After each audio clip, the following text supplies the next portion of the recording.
The gun was already loaded when Jin-ho Bak walked through his own front door. He didn't know that yet. He stepped into the darkened foyer of his Hanamdong mansion at 11:47 p.m., 3 days ahead of schedule, his tie loosened, his jaw tight. The Busan negotiation had collapsed in under 4 hours. His contact had been arrested at the dinner table, federal agents swarming in through the kitchen like they'd been tipped off. Jin-ho had walked out through the wine cellar before the cuffs came out. That was the thing about being at the top. You always had a back door. He exhaled slowly and reached for the light switch. A hand closed around his wrist in the dark. He spun, his other hand already moving, and then he heard it. A whisper so faint it barely existed. Stay quiet. He froze. Not because someone had grabbed him. Men grabbed at Jin-ho Bak all the time and lived to regret it. He froze because he recognized the hand. He recognized the voice. Grace. Grace Amara. His housekeeper. 12 years in his service. A woman who had mopped blood off his marble floors without blinking, who had served tea to men whose names appeared in international arrest warrants, who had once calmly stepped over an unconscious body in the hallway to bring Jin-ho his evening newspaper. She was unshakable. Everyone in the household knew it. So when Grace Amara whispered, "Stay quiet," in the dark with her hand trembling against his wrist, Jin-ho listened. She pulled him backward, slowly, through the service corridor beside the foyer. Her grip was firm. Her breathing was controlled. But her eyes, when they caught the thin strip of light beneath the kitchen door, were terrified. She led him into the laundry room, eased the door shut behind them, and pressed her back against it. "How many?" Jin-ho whispered. 6, she said. "Maybe 7. They came at 9. They used Mr. Kwon's key." Jin-ho's blood went cold. Kwon Sung-jin, his second in command, his enforcer, the man who had stood beside him for 11 years and watched his back through 3 gang wars and 2 government investigations. "Where are they?" "The study. The dining room. One man outside your bedroom door." Grace swallowed. "They don't know you're here. They think you're still in Busan." "My wife." Grace hesitated. 1 second too long. "Grace." His voice dropped. "Where is my wife?" "She's in the study," Grace said carefully. "With Mr. Kwon." The way she said it told him everything. Jin-ho said nothing for a long moment. He stood very still in the dark laundry room surrounded by the smell of clean linen and fabric softener, and he let the information rearrange itself inside his chest. His wife. Kwon. His study. His house. The key.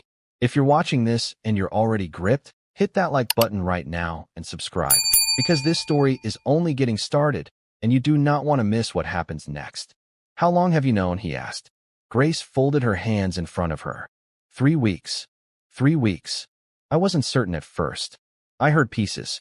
Phone calls she took in the garden when she thought I was upstairs. A name she mentioned, Park Dae-soo. "I know that name, sir. I've heard you say it. He's the one who wants your territory."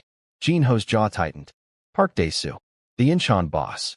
They had been circling each other for 2 years like dogs through a fence. She met with someone from his organization twice, Grace continued.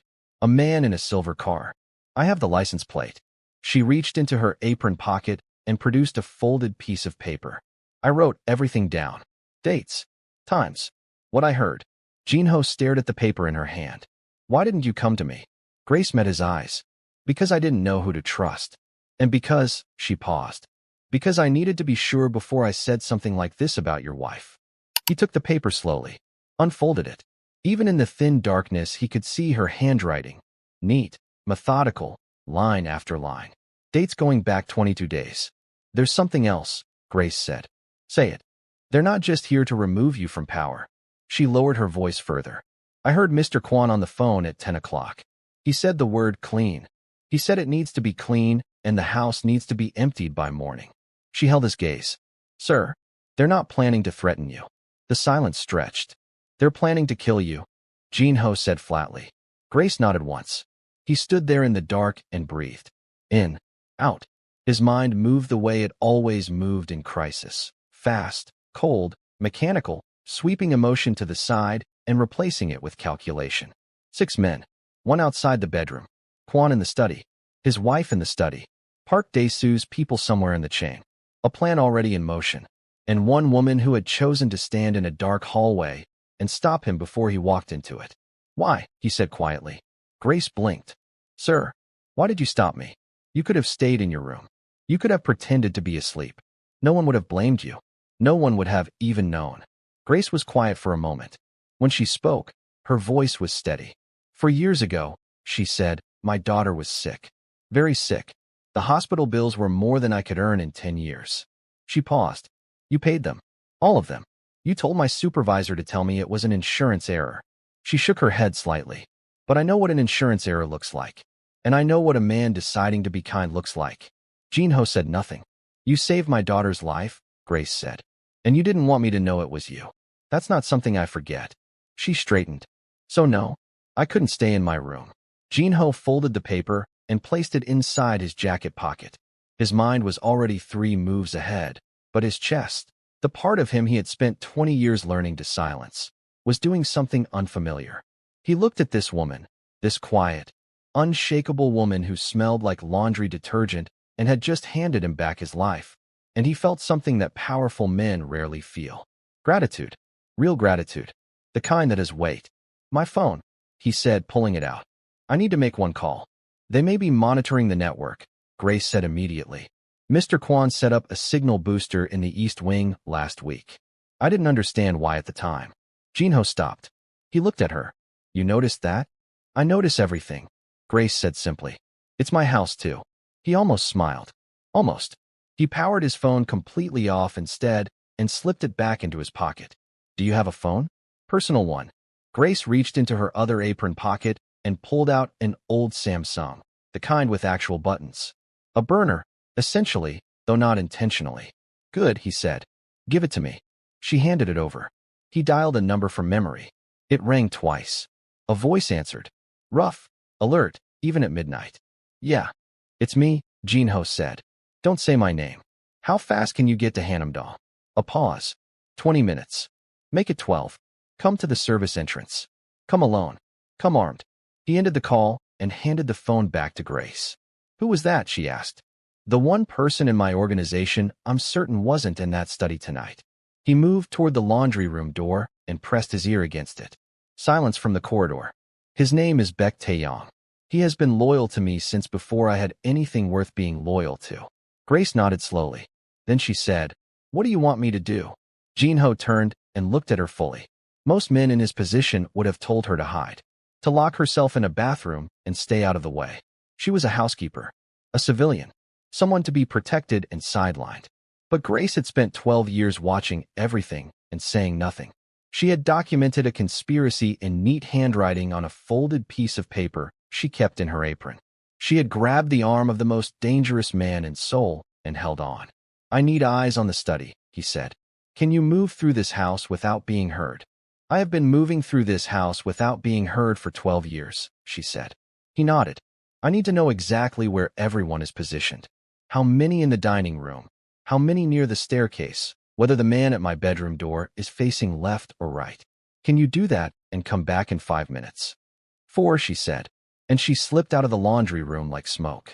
Jin-ho stood alone in the dark and let himself feel it, just for 30 seconds. The betrayal of Kwon. 11 years. He thought about the first time he'd met him, a scrappy enforcer from Taejun with fast hands and faster instincts, who had once taken a knife meant for Jin-ho and laughed about the scar afterward. He thought about every meal they had shared, every war they had survived, every secret Kwon now held like ammunition. And his wife. Songi. He let himself think about her too. The way she'd kissed him goodbye 3 days ago at the airport. Her hand flat against his chest. Her eyes steady. He closed his eyes. Open them. 30 seconds was over. And don't go anywhere. If this story is hitting different, drop a comment below and tell us what you think Grace should do next. And make sure you've subscribed because the ending of this story will leave you speechless. Grace was back in 4 minutes and 11 seconds. She pressed the door shut behind her and spoke in a low, rapid whisper. 2 men in the dining room, seated, facing the window. 1 man on the staircase landing. He's on his phone, not paying attention. The bedroom guard is facing the door, back to the hallway. She paused. And in the study, Mr. Kwon, your wife, and 1 other man I don't recognize. Older. Heavy coat. He has a briefcase. Park Dae-soo's representative, Jin-ho said. They're finalizing the transfer tonight. Transfer of what? Everything, he said. My routes. My accounts. My people. He exhaled through his nose. They were going to kill me and hand my entire operation to Incheon. My wife gets a cut. Kwon gets a title. He said it without emotion, the way a man describes weather. It's actually a well-structured plan. Grace stared at him. You sound almost impressed. I am, he said. I trained Kwon myself. I should have known he'd learn well. He checked his watch. Beck has 6 minutes. When he arrives, I need you to open the service entrance and bring him directly here. And then you go to the panic room behind the kitchen pantry, and you lock the door, and you don't open it for anyone whose voice you don't recognize. Understood. Grace straightened her apron. Understood. She moved to go. Jin-ho spoke quietly behind her. Grace. She stopped. When this is over, he said, you'll never have to work another day in your life. I promise you that. Grace turned and looked at him over her shoulder. Sir, she said, I'm not doing this for a reward. She paused. I'm doing this because it's right. And because your daughter plays in that garden on weekends, and she deserves to still have a father. Jin-ho had no answer for that. Grace slipped out into the corridor. He stood in the dark and breathed. And for just a moment, in the middle of the most dangerous night of his life, something in his chest that had been hardened for 20 years shifted slightly. Then Baek Taeyong knocked twice on the service door, and Jin-ho Bak went back to work. Baek was exactly as Jin-ho remembered from every crisis before this one. Calm, focused, carrying a weapon he hadn't needed to think about grabbing because it was always already on him. He stepped into the laundry room, took one look at Jin-ho's face, and skipped every unnecessary question. How many, he said. 6 confirmed. Kwon is running it. Baek's expression didn't change, but something moved behind his eyes. He had known Kwon just as long. Your wife. Involved. A pause. I'm sorry. Don't be. Be useful. Jin-ho spread Grace's handwritten notes between them on top of the washing machine, using the dim screen of Grace's phone as a flashlight. 1 man on the staircase, distracted. 2 in the dining room, backs to the entrance. 1 guard outside the bedroom. He's the first problem. Kwon and Song-yi and a 3rd man are in the study finalizing the arrangement. Baek studied the notes. You want Kwon alive? I want the man with the briefcase alive. He's the link back to Park Dae-soo, and Park Dae-soo is the real conversation. Jin-ho folded the notes carefully. Kwon can answer for himself. My wife, he stopped. Restarted. My wife will not be harmed. She will be handled through other means. Baek nodded once.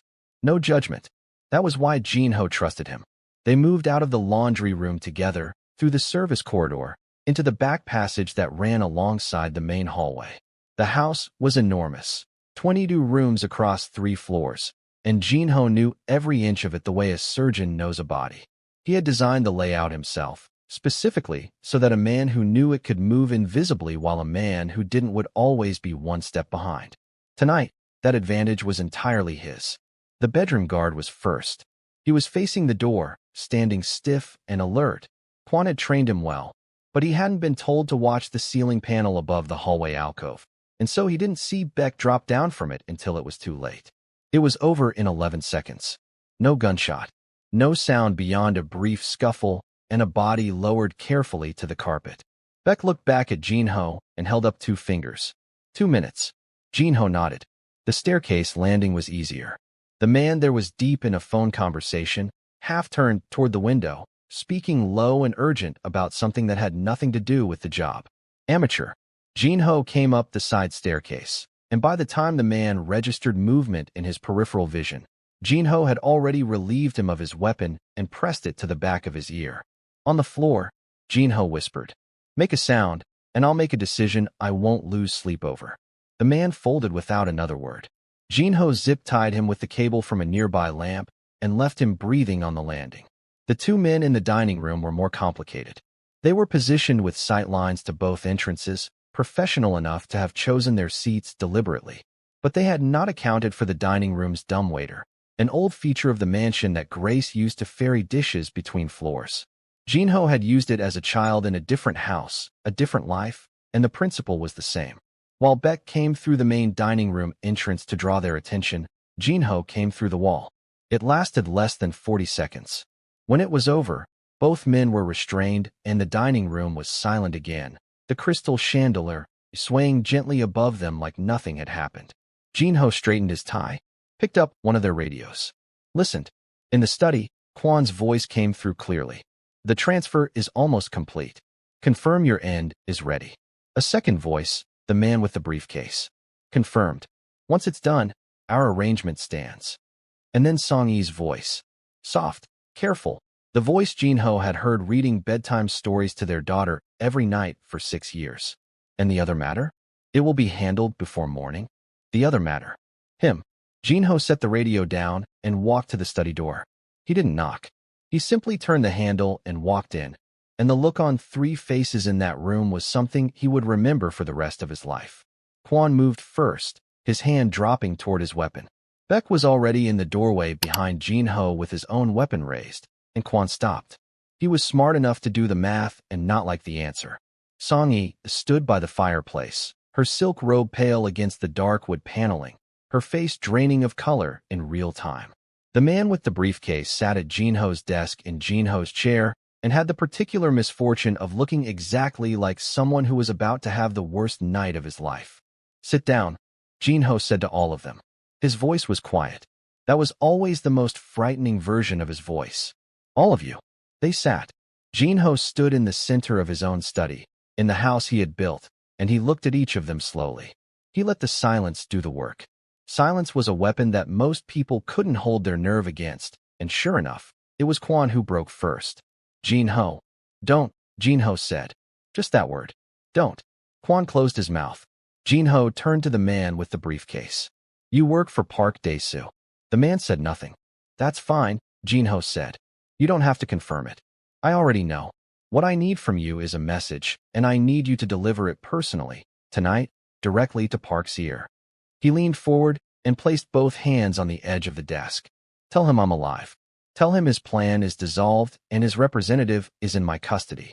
Tell him that the next move he makes against my organization will be the last business decision he ever gets to make. Jin-ho held the man's gaze. Tell him I said it was nearly a good plan. Nearly. He straightened up and turned to Bak. Get him a car. Bak stepped forward and escorted the man out. The briefcase stayed on the desk. The room was now 3 people. Song-yi had not moved from her chair. Her hands were folded in her lap, and she was looking at a point on the floor between her feet. Kwon was sitting with his forearms on his knees, staring at Jin-ho with an expression that was complicated. Not remorse exactly, but something adjacent to it. I would have made it quick, Kwon said finally. You should know that.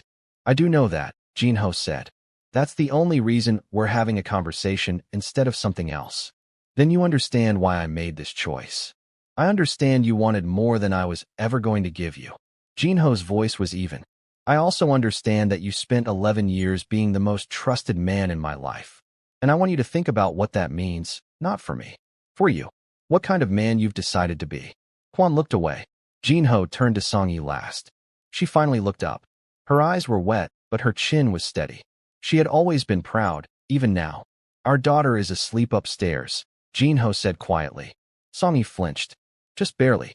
Whatever happens next between us, he said, she will know none of this. She will wake up tomorrow and eat breakfast, and her life will not change. That is the only thing I am certain of tonight. Song-yi's composure cracked just slightly, a single exhale that shook at the edges. She nodded. Jin-ho walked to the study window and looked out at the garden below.